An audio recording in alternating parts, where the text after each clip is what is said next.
We are live now. Good evening, everyone. I'm Dr. Maunika from Shield Healthcare. I welcome all the delegates and my dear speaker for today's session. And today's topic is on adolescent PCOS by Dr. N. Malleshwari.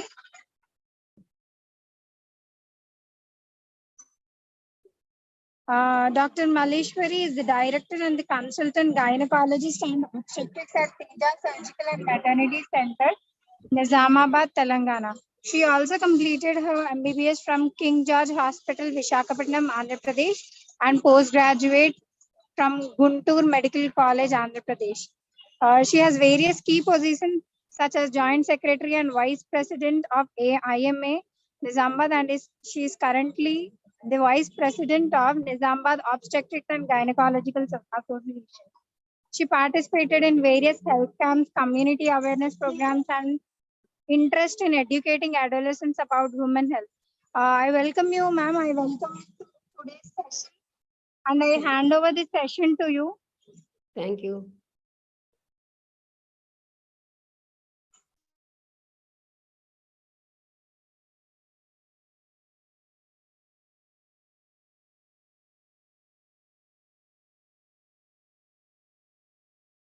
First of all, I thank you, the Shield people, for giving me the opportunity. And this is a very privileged situation to share my knowledge with few people. And the topic is adolescent PCOS. First of all, we already know that adolescence is a transitional stage of physical and psychological development from puberty to adulthood. And this age comes from between 10 to 19 years. Before 10, they are children with the concept of nothing. And after 20, they feel that they are everything and they know everything. And in between the period, this is the transitional period. And the common problem with this is adolescent PCOS is very common, and it is the pathology is unexplained persistent hyperandrogenic anovulation. And commonly we are seeing these patients very commonly seen. Almost 20 to 30% of the teenage girls are coming with PCOS complaint. And the main problem with these people is irregular menstruation and acne with hirsutism, male type hair pattern. The risk factors associated with these are premature puberty. If the person attains menarche less than 8 years, we are supposed to concentrate on this chance of PCOS. And obesity. Most of the times nowadays people are having single child, and so they'll be pampered children, mostly associated with sedentary lifestyle with no physical activity, and they present with obesity. If the family history is also positive, we should take into consideration.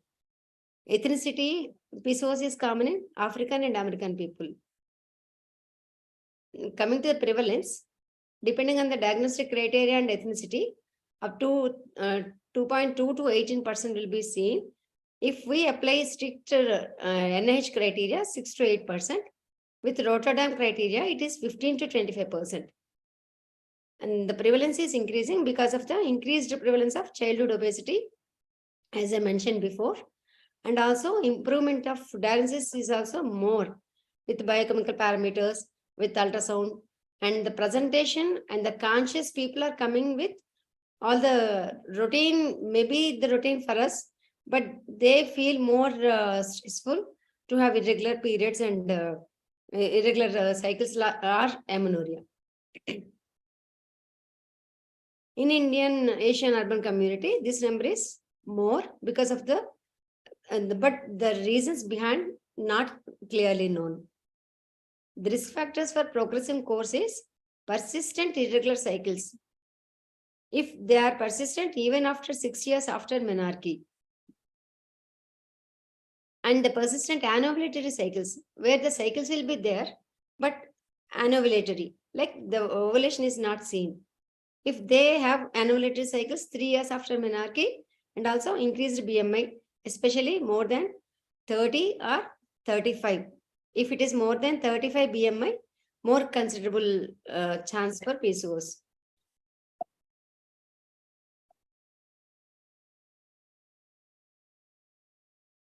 The main pathogenesis is insulin resistance because of hyperinsulinemia, change in the GnRH pulsatility, and genetic predisposition is very commonly seen. And if the girl is with a low birth weight girl and attained early puberty, these people have more chances for PCOS.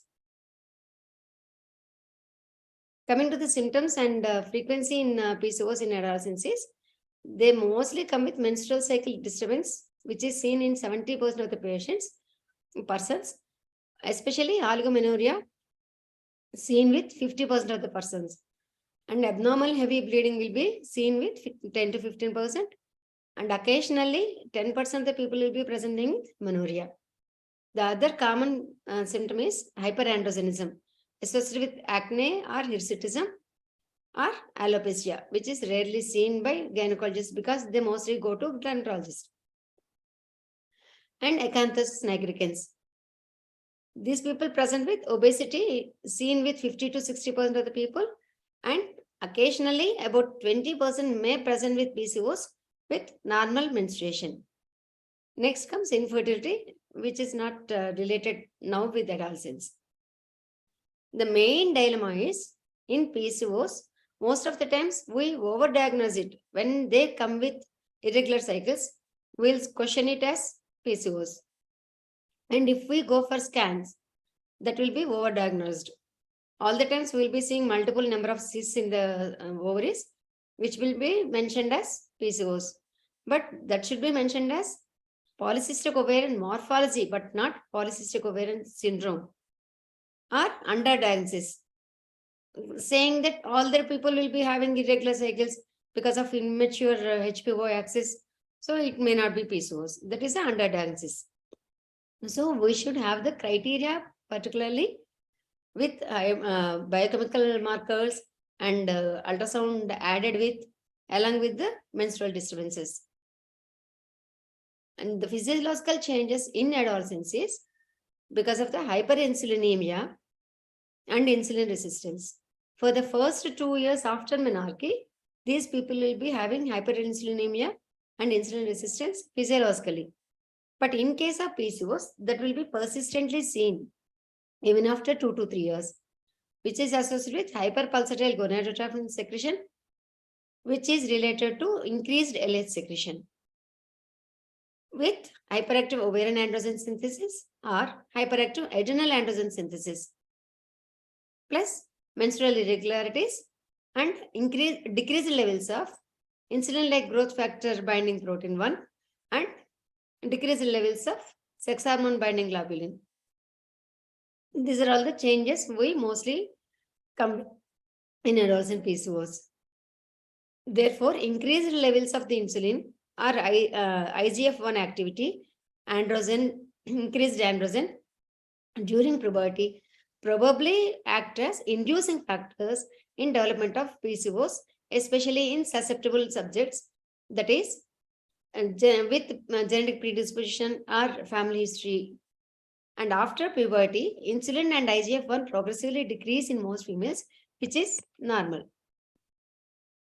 Coming to the menstrual irregularity, delayed periods is the most common presentation, which will be as withdrawal bleeding only after giving progesterones, or amenorrhea for 2 to 3 months, or heavy menstrual bleeding because of the unopposed estrogen, or menometrorrhagia associated with anemia. PCOS in adolescent menstrual irregularity is seen with 80% in obese cases of PCOS and 30% of lean PCOS. It is well accepted that if menstrual irregularities persist for 2 years after menarche, risk for PCOS is almost 70%. If the person has anovulatory cycles even 1 year after menarche, it will be leading to 85% of the patients with PCOS. If it is even seen after 3 years of menarche, anovulatory cycles, 59% of the people will be with PCOS. If it is associated with 6th year, 25% will be having PCOS. Coming to hirsutism, the Ferring-Galloway scale is known, but none of the people are using nowadays. But to have an idea, a score of 8 or more indicates the presence of androgen excess. The prevalence of polycystic ovaries in adolescence is increased throughout puberty, and 6% of the people are seen with polycystic ovaries at 6 years old and 26% by 15-year-old. Ultrasound criteria is mentioned as rule of 10. More than 10 follicles, more than 10 millimeters, and more than 10 ml volume. That is mentioned as rule of 10. That is presence of 12 or more follicles in each ovary, 2 to 9 millimeters in diameter, and increased ovarian volume more than 10 ml. For the diagnosis, we have 3 to 4 criteria. In 1990, it is as described with the National Institute of Health. In 2003, it is mentioned with Rotterdam's criteria, and American Endocrine Society is described in 2006. And all the things include menstrual irregularity along with hyperandrogenism and ultrasound morphological preview. And we should exclude all other causes of hyperandrogenism like Cushing's. And the latest Carmona criteria, that is 2010, which includes presence of irregular menstrual cycle with clinical hyperandrogenism worsening after at least 2 years from menarche, or biochemical hyperandrogenism in the absence of adrenal disease. And the polycystic ovaries with stromal hyperplasia, with stroma and this Theta ratio more than 0.33. And the current recommendations are, we should wait for 2 years after menarche, before which we are not supposed to diagnose it as PCOS.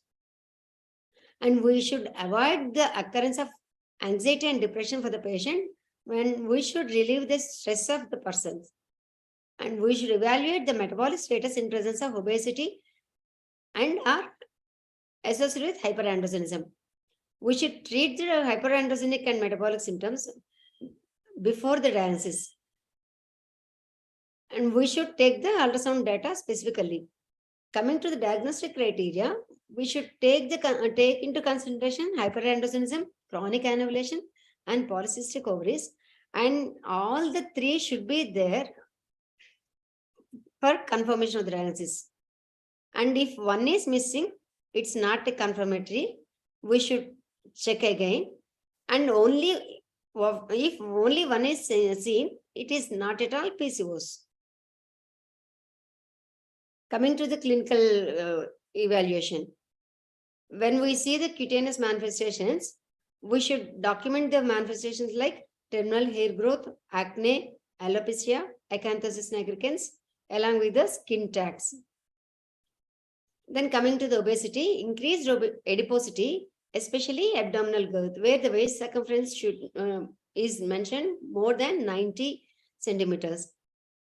Associated with hyperandrogenemia, where we will see for the free androgen levels, free testosterone levels, and also for the other adrenal 17-OHP and DHEA. The screening for the increased adiposity with BMI calculation. Coming to the depression, screening for depression and anxiety by history, and if we identify the complaint, we should refer them or we should treat the person. We should rescreen the person every 3 to 5 years and should be frequently tested if central obesity is more, with substantial weight gain is more, along with symptoms of diabetes. Then coming to the endocrinal criteria, ratio of LH with FSH should not be more than 1.5. If it is more than 2.5, it is diagnostic one. And free estradiol levels, TSH levels, prolactin levels, and anti-Mullerian hormone levels also should be checked on. As I already mentioned, ovarian androgens are testosterone, androstenedione, free androgen index. Adrenal androgens are 17-hydroxyprogesterone and DHEA. And the metabolic aspects are with obesity, metabolic disorders, type 2 diabetes, and metabolic syndrome. Metabolic syndrome is associated with elevated triglycerides, decreased high density lipoproteins, and along with the fasting blood sugar more than 126 and BP more than 130 to 90. These should be treated as people prone for metabolic syndrome. Coming to the treatment. First and foremost thing, we should take care of the lifestyle with dietary modifications and exercises, followed by either oral contraceptive pills for control of symptoms of hyperandrogenism or metformin in patients with impaired glucose tolerance or features of metabolic syndrome. Lifestyle therapy should be in relation to weight loss with calorie restricted diets and which benefits both reproductive and metabolic dysfunction. And because obesity during adolescence, it is an important factor that concerns the evolution of ovarian function. If we enter with the weight loss 2 to 5%, that reduces testosterone levels by 21% and resume the regular ovulation in 50% of the people. And it is a very significant result, especially in overweight and obese people, which improves weight loss, reduces cardiovascular risk factors, and also type 2 diabetes. And they should avoid alcohol and smoking, which is not seen in India. Hormonal contraceptives, we should go when menstrual abnormalities very specifically seen, associated with hirsutism or acne. And the dose should be less of ethinyl estradiol, with mild deterioration of glucose tolerance and but this worsens the lipid profile. So we should take care of the lipid profile also. The common complaints with combined oral contraceptives is hypertension, where we should take care of the thing, but it is reduced once the drug is taken off. Weight gain is not the complication with low dose contraceptive pills. And acne, in fact, oral contraceptive pills is the treatment, but preferable choice is cyproterone acetate. And vascular thromboembolism risk is not seen, but more increased with drospirenone also, which we should take into consideration and we should be cautious.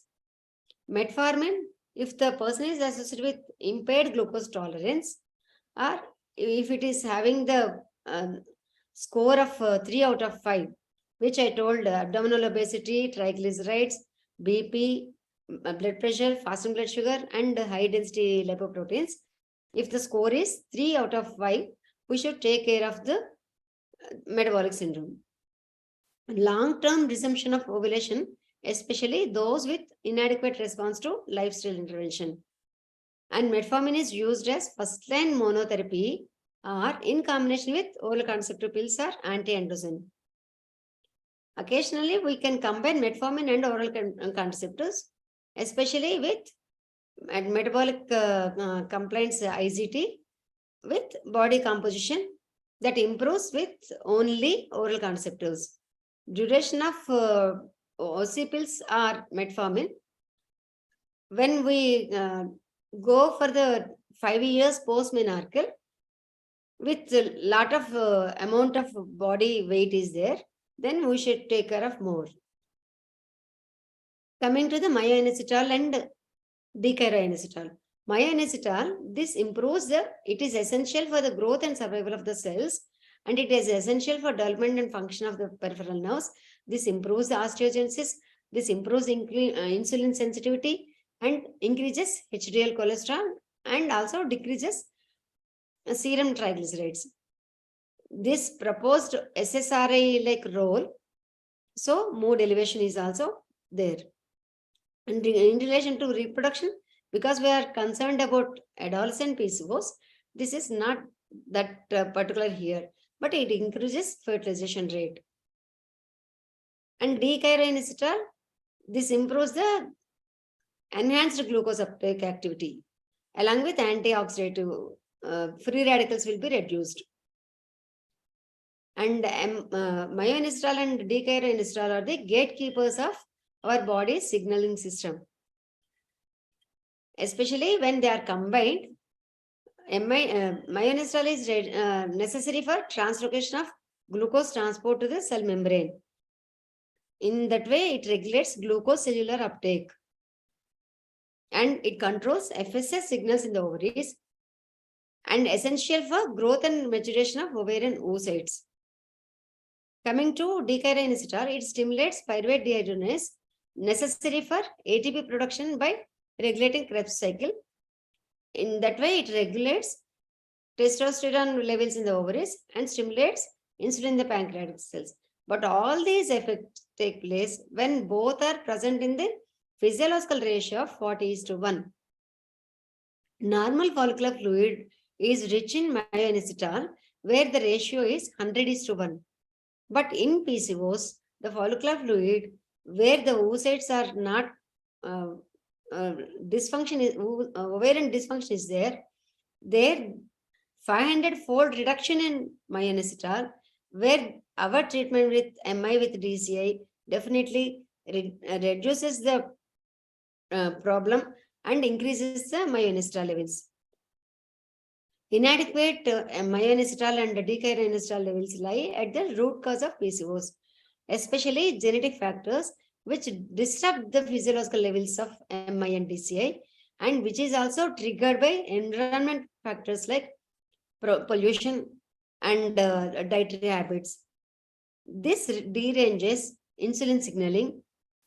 That in that way, this impairs glucose metabolism and increases insulin resistance, leads to hyperinsulinemia along with inflammatory response from ovarian theca cells. This ovarian theca cells inflammatory response leads to hyperandrogenism, and hyperinsulinemia leads to LH hypersecretion, and this hyperandrogenism leads to hirsutism, acne, and alopecia, and this hyperinsulinemia leads to weight gain and diabetes also. This is the main problem with the PCOS. With myoinositol and D-inositol, which normalizes the insulin signaling and regulates the glucose metabolism, wherein insulin resistance diminishes and insulin levels become normal. Therefore, weight loss starts. And this reduces inflammation of the ovarian theca cells. Therefore, androgen levels come down to normal levels. And also, LH levels come down to physiological levels. And that leads to normal menstruation. Automatically restores the fertility.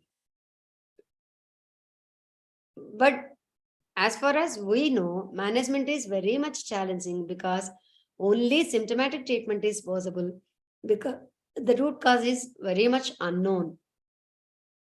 If it is a treatment with infertility, that will be different. If it is treated with hirsutism, and the treatment will be different. And both cannot be treated at a stage.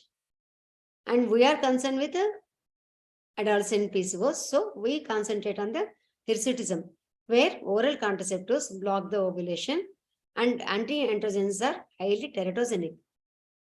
And we should go with long-term maintenance treatment for PCOS-related symptoms, especially hirsutism, menstrual disorders, and obesity, or treatment of anovulatory PCOS, so that they land up with ovulatory regular cycles. And the protocol for effective treatment of PCOD with MI DCI should be BMI. We should always concentrate on the BMI. And the 4 pillars of PCOD management with myoinositol and D-inositol is the dose, the ratio, the compliance, and the formulation.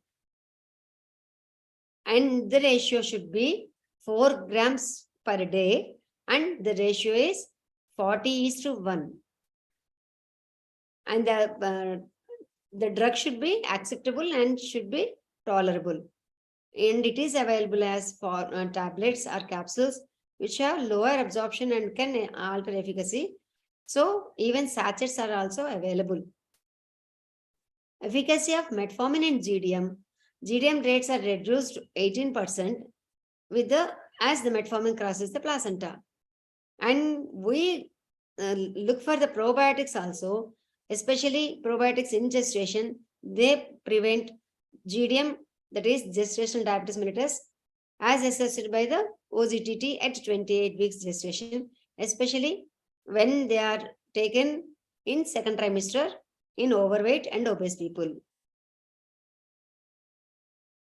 And these evidences have driven international consensus, and results from the international conference are myoinositol and D-inositol.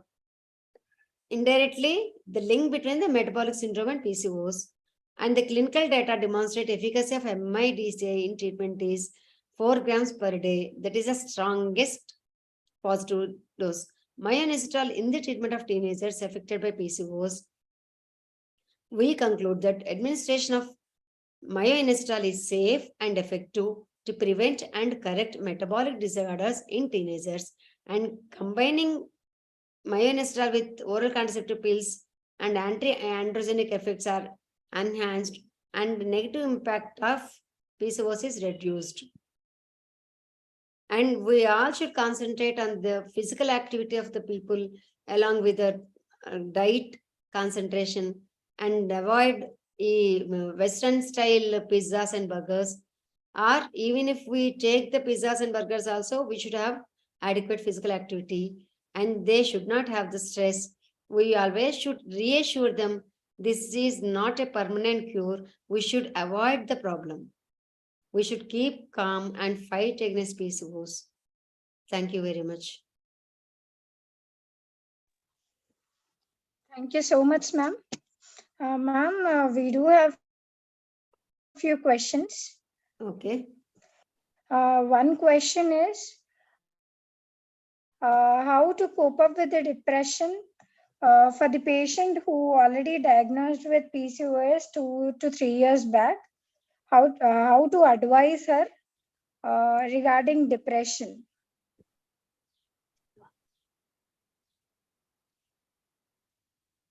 Here is the psychiatrist available here. He is my son.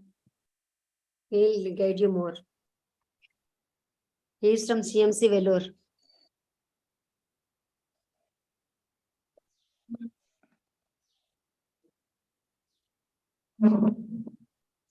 Good evening. This is Dr. Raviteja. I'm a consultant psychiatrist based at Nizamabad. Good evening, Thank you sir. for that question. The depression that may result in the diagnosis of PCOS is not usually the biological or the melancholic depression. Largely, we are looking this depression as a reaction to the diagnosis. So rather than focusing on medication, if we are able to explain to the patient and the caregivers, the parents, that and give them information so that they can understand what this diagnosis is. Because once you label them something, they may get really, really scared. So by detailing what it is and to tell them that this is a treatable condition, that there are certain things that they have to do and adapt, and there are certain things that we can help them, and that this is a temporary distress and not a life time diagnosis. So that itself a lot of times alleviates a lot of distress. Sometimes in some cases they will benefit with CBT psychotherapy and maybe some small dose of medications if it is causing biological symptoms. So now they are adopting a psychologist in these settings for this purpose, and like you rightfully mentioned, this is quite increasing, and everybody should be aware of it. Thank you. Hope it is clear. Monica? Hello?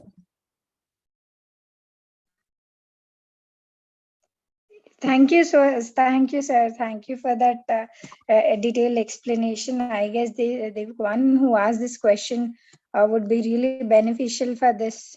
And ma'am, another question we have. Another Okay. question is, can I repeat, ma'am? Tell me. Yeah. I'm here. Another question is like, how do we without ultrasound, how do we diagnose based on just hyperandrogenism as PCOD? Can we do it based on only symptoms without ultrasound? Without ultrasound, when there is menstrual irregularity, especially less than 8 per year, oligomenorrhea, along with hirsutism and alopecia, occasionally acne, which are persistently seen without responding to the dermatological treatment. We need not depend on the diagnostic ultrasound all the times. Yes, ma'am. We can go for the biochemical markers, free testosterone, Yes. SHBG, and 17-hydroxy progesterone. By that, we can go through. Altered LH-FSH ratio, where LH is more than twice FSH. All these are the markers. Okay, ma'am. I guess they got all the answers which they have asked the question. And we have only 2 questions, ma'am, which I have asked you. And thank you for the information, ma'am. And thank you Thank you for for the detailed opportunity. explanation. I guess most of the adolescents, girls who were involved in this webinar, who saw this webinar, would be beneficial. Thank you so much for your time, ma'am. Thank you so much for the opportunity. Thank you. Thank you so much, ma'am. Okay.